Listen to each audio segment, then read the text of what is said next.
Hi everyone. I was trying to find an angle that was flattering before I hit the record button.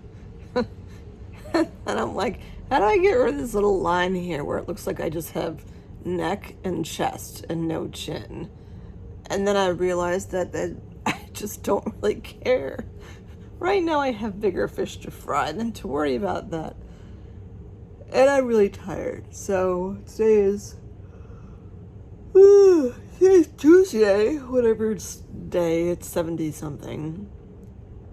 I'm giving my body a break today because I'm actually laying on the couch, and I had a normal breakfast and ate all the things I was supposed to eat with my calcium and my pills and whatever. I actually slept well last night, partly because I was not sleeping on the pillow that I have behind me right now. This 4-piece system thing, I tried that for 3 nights of sleep that I was not getting, and I moved it onto my couch thinking, well, maybe I'll use it on my couch, but as you see, like, I'm really awkward right now. Like, the smaller pillow is on the bottom, and, like, I keep slouching down. It just does not work. I don't know what it is. It just does not work for my system. Excuse me. It's the 1,200 people that gave it this phenomenal review. It's not working for me.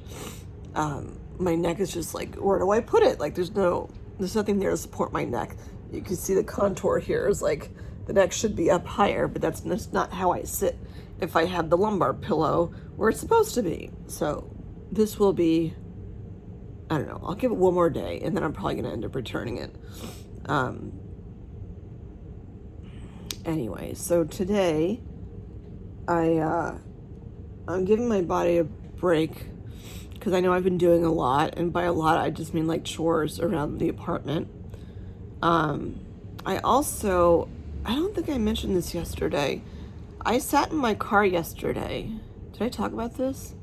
I don't remember. I just kind of woke up from a nap, so I don't think I did. I sat in the car yesterday, which was the first time I've sat in my own car since surgery, so a little over 4 weeks. And I normally have a hard time with the seatbelt as a passenger because it's on my right side. My left arm, I have much better range of motion. My right side is still very limited. So it was nice when I sat in the car and I was like, oh, this is my car. And then I realized, like, damn, it's dusty. Like, I want to bring it. There's a place that's a couple towns over that will, like, totally, like, clean up my car. But, vacuum, dust it. Not dust, but whatever. Like, Armor All it, whatever. I like to have a nice looking car. And right now it's just kind of, like, dusty and still, like, stuff like sand from the beach from the summer and whatever. It just needs a good cleaning. But I sat in it, and my car is it's a crossover, but it's pretty low to the ground and drives like a sedan. It drives like a dream. I love that car. It's not super high up like some SUVs and crossovers are. So I got in very comfortably, and then went to instinctively, I wanted to do the same movements that I normally would do when I get in a car, or my car, to see what it would be like to drive. I wasn't expecting to drive anywhere. I just wanted to, like, do the movements and see what I could and couldn't do, and, extremely slowly work my way up to driving. I was cleared to drive, like, about 2 weeks ago, but that was before my pain started getting worse. So then I was back on the gabapentin, which I think tomorrow's my last day on it, and she said you just have to take it easy. So pushing myself to drive, it's not part of taking it easy. So I haven't been driving, and it's really weird. Like, I love to drive. I don't like to drive as far distances anymore, just because I'm older and my back hurts and whatever after a long time. But I just love, like, having the window down, blasting music on a nice day, slip the cowboy hat on and just like sing at the top of my lungs the music. It's just so freeing. And fortunately here, being near Boston, there's like plenty of places to go where, you're by the water, and I haven't done that clearly in a long time. But granted, I did it a lot over the summer before I knew I was having the surgery to kind of pack it in. So anyway, I went to reach over, like I could easily close or reach and close the door, the driver's door, because again, fortunately it's using my left arm. And then I went to just like reach in the back and grab the seatbelt, but then I stopped myself, realizing I need to like use my core still and turn that way to reach. And I was able to get that over pretty well. And it dawned on me that I did bring my pillow with me. And I have to look it up because I'm not sure if it's legal to drive with it. Like, it's not a regular pillow. You've seen it before. I'm not sure if it's legal to drive like that or not. I have to look into how that works. But I do still need something. Actually, I could probably ask a cop friend of mine, a few police officers I'm friendly with that I could ask. Because you definitely still need some padding there. Like, God forbid you had to stop short or something, and you stopped short and the seatbelt locked and then hit you right there. God, no. Like, I need some padding there. So I don't know what the rules are. I'll need to ask and see or look it up or whatever. So that left side part wasn't so bad. And then I'm just like kind of looking around the car, and every little thing is just a baby step to normalcy again. And it's weird it's like when you're on vacation and then like you don't drive at all on vacation, and you're like, what's it like to drive? You almost forget. And granted, it's like riding a bike, but it just feels awkward the first time you're back in a car, and even just moving like and having control over a vehicle. So turn the car on. And even doing that is my right arm. I'm pushing the button. It's my right arm. And I'm not extending so much. And then I remembered the nice thing is that I can adjust the height and angle of my steering wheel, which is awesome. So I adjusted it low, like not too low, but lower, so that way I would, my range of motion would match with where my hands and the top of the steering wheel would be. So I'm like, oh, okay, maybe, I could actually do more than I thought I could, because I could adjust the steering wheel that way and still see everything clearly. And then I'm like, my emergency brake, you have to pull on. So I guess it's a conscious thing to think of about not parking on hills, because I don't want to have to pull the e-brake hard on or off, because it'll hurt. So I put my foot in the brake and pressed the e-brake off. And then I wasn't planning on going anywhere, but I shifted into reverse, like just to go backwards and forwards. Like, even if it's like by 6 inches.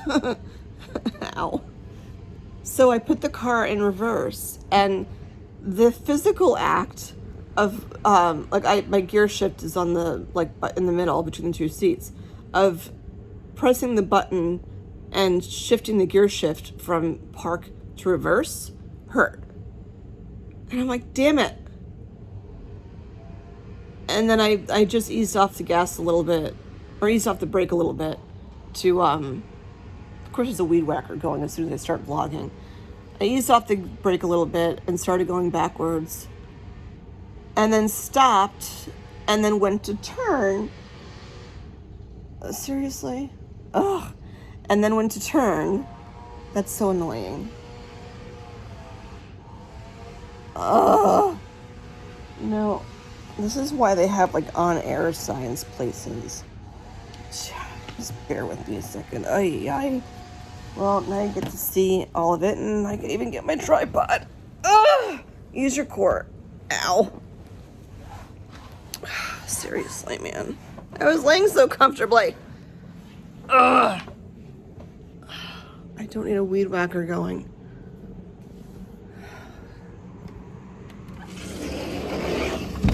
Oh, that door's so heavy. Ow. Sorry, not sorry for the poor quality of my filming. Oh, that's so annoying. I need Tex. I don't even know where to put my arm now. Here's Tex. Okay. I'm back. Ugh. That's the best I can do. Oh, that was really bad. Okay. Sorry about that. Anyhow, it's not flattering. I'm gonna just prop my right arm a little bit. So, yeah, so I eased off, or I was going backwards, like just easing off the brake, and then I went to instinctively turn to see what was behind me, even though I wasn't pulling out of the spot, but still.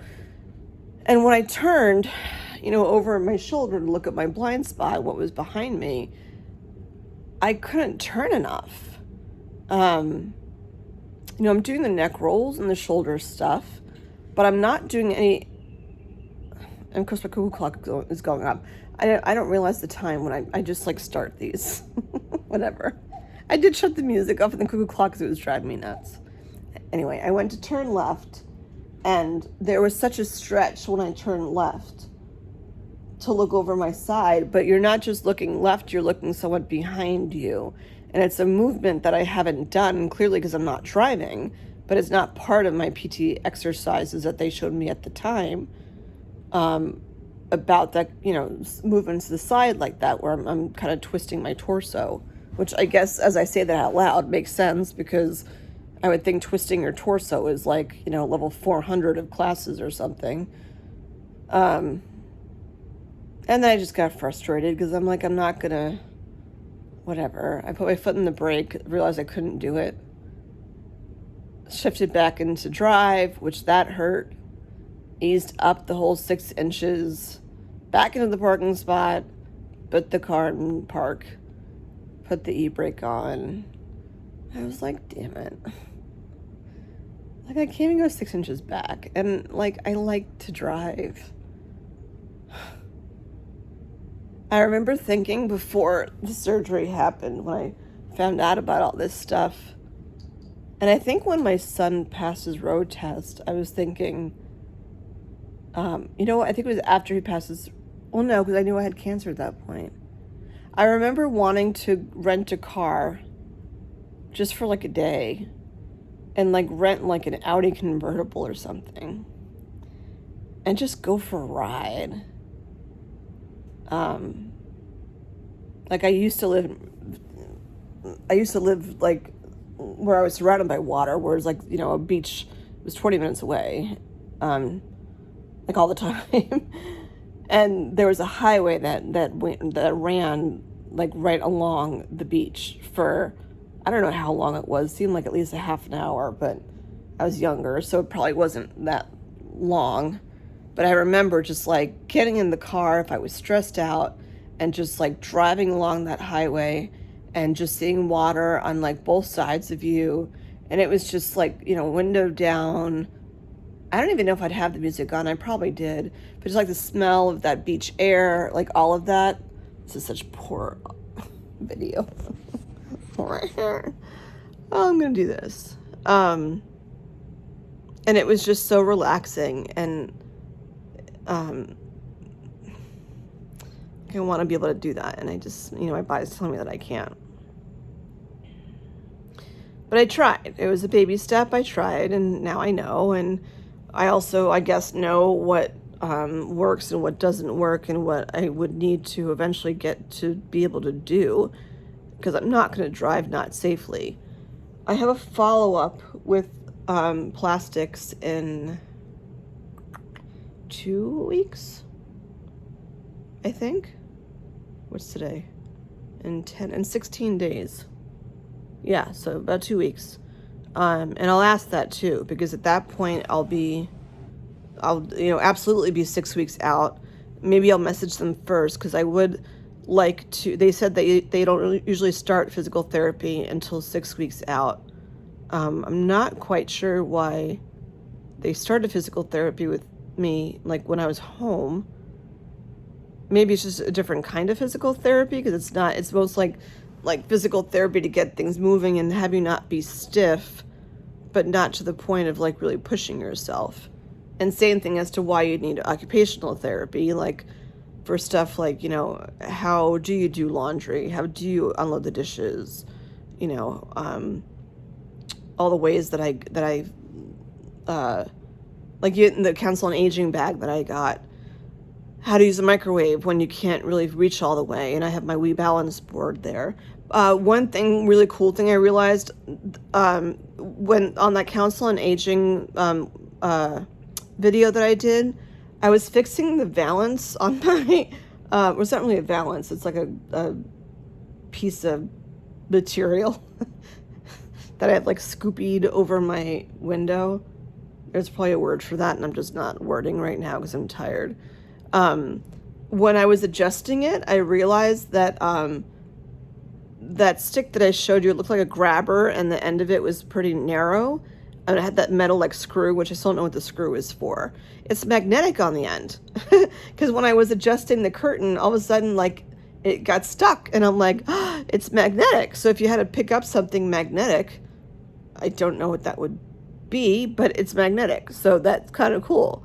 I don't know if that's intentional or just coincidental, but the other thing too, if you didn't look at the comments on I think it's on Facebook, I don't know, but that white thing that I showed on the Council on Aging YouTube thing, that's to help put socks on. I put it out to our town's group on Facebook, to ask people, like, what it was for, and someone shared a diagram with me that you wrap your sock around it while you're seated, and that's why the ropes are so short, but you wrap your sock around it, and then you put your foot through it to help put your sock on. So if you Google, like, sock putter oner or something, you'll be able to see, like, how it works. But I've been able to do my socks pretty much okay. I haven't been wearing compression socks, though I may need to start wearing them again. I don't really know. Which is a second short thing that will need to be a bigger vlog, and I just don't really want to get into right now because I'm not there yet. But my oncologist did call back. It's funny because it's Tuesday. She called back, I think it was on Friday. I can't remember. It was a couple days ago. I just haven't mentioned it. And said that my vascular doctor said it was okay for me to take tamoxifen, even though it increases your risk of stroke. And she's checking with one other doctor. Actually, she already checked with her. She did check with her, and she gave her the heads up too, or the thumbs up too. And then my oncologist said she was going to call in the prescription for tamoxifen. And then I start Googling side effects to tamoxifen, and I have heard very mixed stories, very mixed experiences of breast cancer survivors that I know and their experiences with tamoxifen. Some say they had no issue and they were on it for the 5 years and they're fine. Some say they gained 20 pounds, which, like, after, not now, but like when I'm back, in not post-op mode, like when I'm more healed, I'll focus on, getting some of my weight off. My stomach actually is looking better. I'm back into, like, my jeans, which is really nice. My swelling has gone down a lot in my belly. I still feel like I'll have a lot of swelling around my boobs, but my stomach is way more under control than what it was, which makes me very happy. Mostly because I can put clothes on and not feel like, stressed out that I just can't get my clothes on, and I don't want to buy any more clothes. I'm tired of doing that. But there's a weird feeling about the tamoxifen. I'm happy that my doctor said it was okay for me to use, and I trust them extremely. And I have apprehension.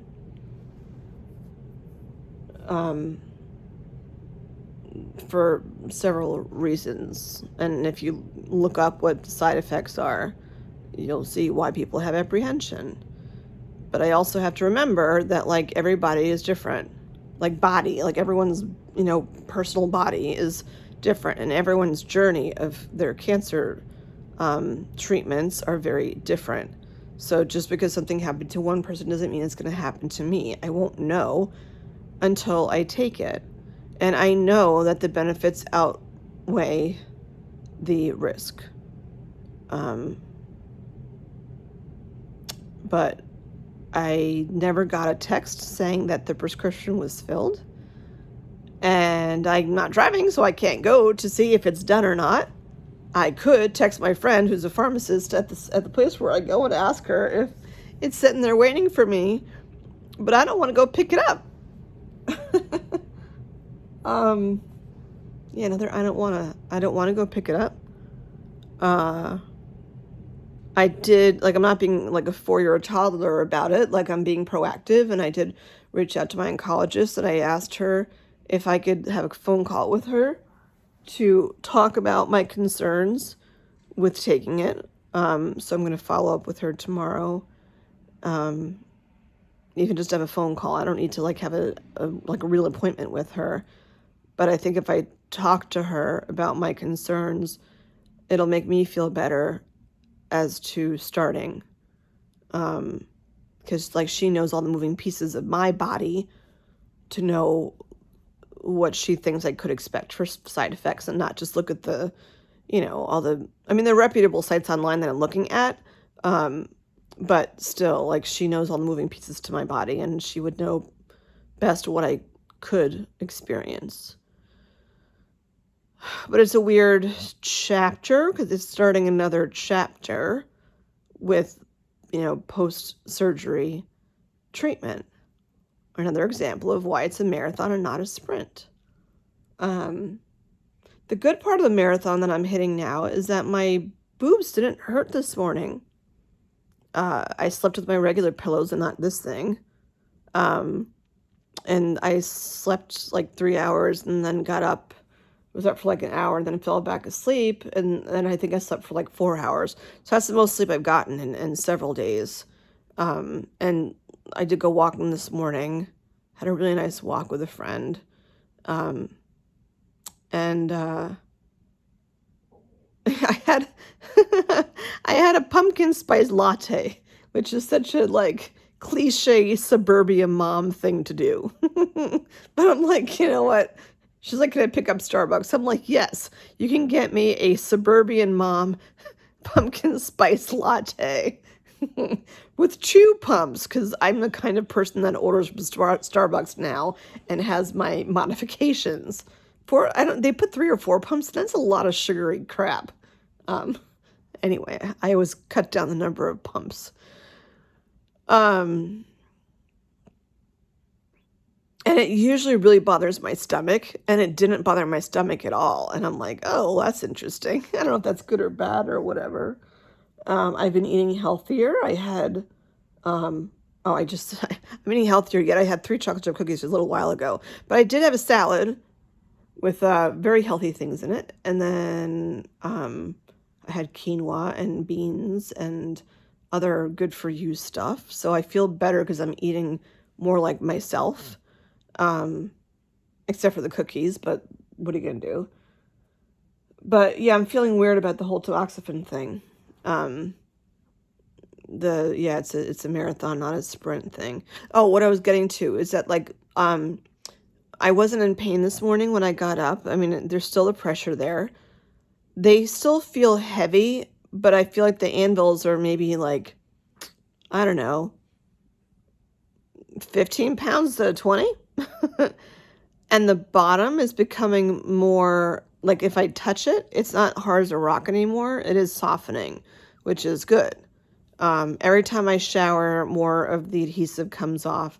I'm not rubbing at it. I'm not even putting soap directly on it. It's like whatever happens, that's fine. I showered yesterday, and that was the first time I actually put my hands on them, and I just kind of like dabbed a little with the water. I don't know if I'm allowed to be doing that or not, but I want to get the purple friggin' off of my left boob, but I don't want to push it. But the water and it drying just makes it like harden up and then kind of just crack off like a sunburn anyway. And this morning, like for a post mastectomy, my boobs didn't look that bad this morning. And I threw on, it was kind of chilly out. I threw on a sweatshirt this morning, or a hoodie, to go walking with my friend, and she commented about how great I looked. And I'm like, huh? And I looked down and I mean, my stomach to me still sticks out more than my boobs do from all the, it's not even bloating. It's the top half. It's more just still the swelling. But my boobs look like boobs. They look the same size, even though if I take my shirt off, they're not the same size. Eventually, they'll be the same size. It's just that they're not. And she said to me, like, if she just saw me, like, walking around, she'd have no idea I had anything done. And that's what's so interesting with this process is, like, even if I were to go to, like, the football games or wherever I would go, because they do such a good job with the reconstruction, it looks like nothing happened. When the reality is they just scooped out all this stuff out of my body to remove cancer. And, I can't do so much stuff with my right arm. I'm better. I see the improvements now. I'm seeing a much starker difference now over the past couple of days in things I'm able to do, but I'm not pushing it. Like little things, like I cut a radish today for my salad, and I was able to do that and not be in pain. I chose to lay down on the couch like this. It's not like I was totally exhausted. Like I knew I needed to have some time to take a break. And that's why I was laying down. It wasn't because I was beat. So that's good. And I don't think I've taken Tylenol at least in a day, because I didn't take it last night. I didn't take it today at all. So I know I'm making movements, but it's like, I'm on like step 10 out of like think about all the things that you do that require your arms. It's a lot. So I'm all over the place, shocker, whatever. I'm just in a weird holding pattern with the Tamoxifen thing. And while I had my vlog about like my next chapter is blank, now I know that my next chapter is Tamoxifen. Because even though I am leery, I'm not going to be stupid. And my doctors, I do trust that that's the route for me. And we'll see what that brings. So, like, when you see someone out and about and it looks like they look fine, it's like, yeah, I can put on great. I'm good at makeup. I could put on, I'm good at makeup, yet I don't think I've ever had, like, full-on makeup. I think one day I did with you guys, but that was it. And it was the day I did, like, the whole body thing. Because I think that was when I went out for dinner with friends. God, I had done that since before surgery.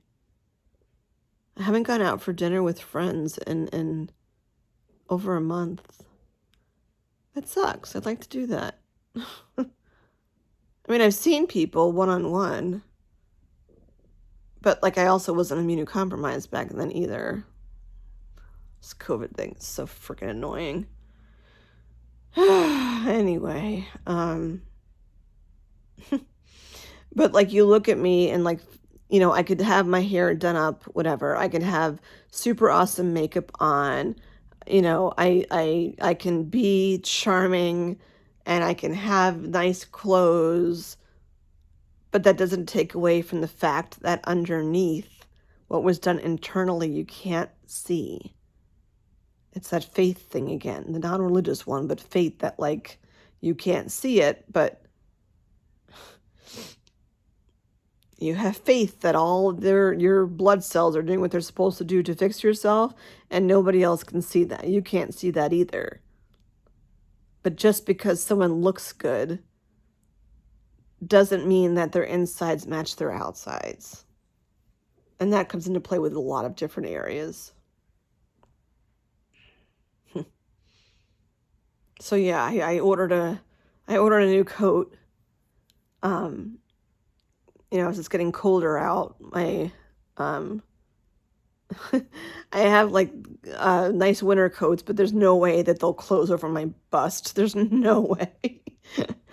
So I ordered a coat to see if it'll at least like flip over to close. It doesn't have buttons, it just kind of drapes. Or it might have some buttons somewhere. But I need extra space in my boob area right now because they're swollen. And in my stomach area because that's swollen. Yeah, but you can't judge by what you see on the outside. Because while I look like I'm like okay, my pace of walking, I walked uphill today. That's a huge accomplishment. When I went for my walk today, I was like, I was with my friend and she brought me the pumpkin latte. And then we're sitting like two old ladies on rocking chairs on the porch at my complex. And I'm like, this is kind of awesome. You might diss people that sit, on rocking chairs because like you're, two old ladies in rocking chairs on the front porch. But it's kind of nice sitting in a rocking chair and just chit chat on front porch, sipping a pumpkin spice latte in suburbia. But then when I was done, and I'm like, okay, I don't want to walk the same loop because I have someone with me so I can challenge myself a little bit more. And I got up and I'm like, well, first of all, I want to get rid of the cup because it's an empty cup, but it still weighs something and I don't want to hold a cup. So I'm like, should I go right to the dumpster? Ooh, how exciting. Or should I go left because I'm looking at it and all of it's recyclable. I'm like, but I can go left and go to the recycling bin. What a dumb decision to start your exciting day. Do you want to go to the dumpster or do you want to go to the recycling bin? This is my life right now. Oh, God.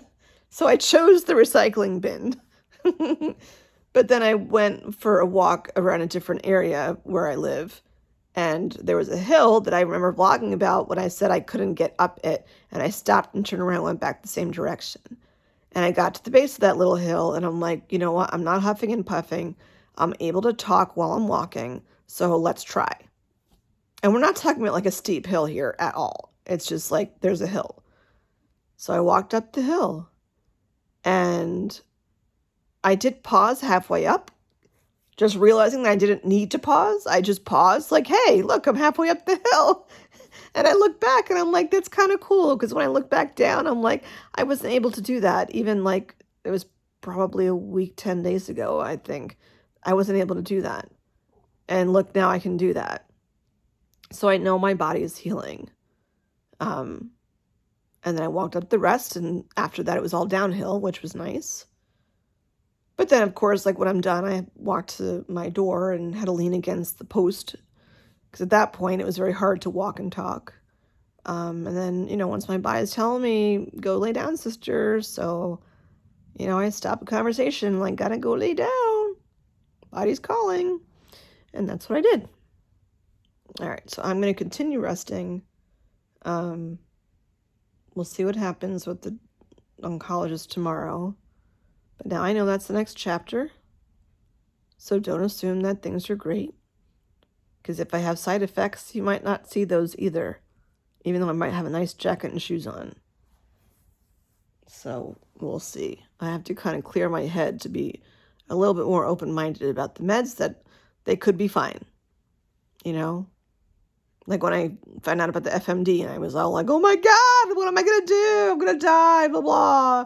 And that was 4 years ago. And it really has not impacted much of my life at all. I'm much more aware of, well, I shouldn't say that. I'm much more aware of my health. So, and if anything, since I was diagnosed, I, like a key thing for that is your blood pressure and watching your blood pressure. So I put a lot of measures into place with like meditation and breathing and all that. so that I can keep my blood pressure normal. And my blood pressure has been normal, which is fantastic, because before I would get like worked up about things, and now I'm like, you know what? I can't get worked up about things because I can't have my blood pressure go up. So I let a lot more roll off my shoulders. Not saying I'm a pushover, but I let a lot more go because it's just not worth my health. Or I find other ways of handling things, but I don't let it impact my body or my health, because that's like number one. And I'm thrilled when I like go to the doctors and my blood pressure is like 118/75, and I'm like, that's freaking awesome, like without even doing anything, just because I have a lifestyle of like that's what I do now. So while I was all flipped out about the FMD when I first heard about it, the reality of what it looks like in my life is that, it doesn't look like much for me, fortunately. I haven't had any major event. And I do what the doctor says. They check me every year and everything's been fine. So, my carotid arteries withstood me coughing and all that crap from COVID. And my renal arteries withstood a freaking kidney stone, which is a pretty horrific thing to go through if you're a kidney. So, yeah, if I can handle that, I think I'm good. All right, I'm going to sign off. Try to start from scratch with this tamoxifen thing, and that's the next chapter. And then we'll see what happens from there. I thought I was like, okay, I don't have much to blog about anymore. Things are winding down, but no, they're really not. I'll have stuff to share about this next chapter, because this next chapter with the tamoxifen, you're on it for 5 years. I can't imagine doing 5 years worth of vlogging. Hopefully by then, like, somebody will have whisked me up to have my own show by then. Who knows? I don't know. Every day's a new adventure. All right, thanks for joining me on my adventures of life. See you tomorrow.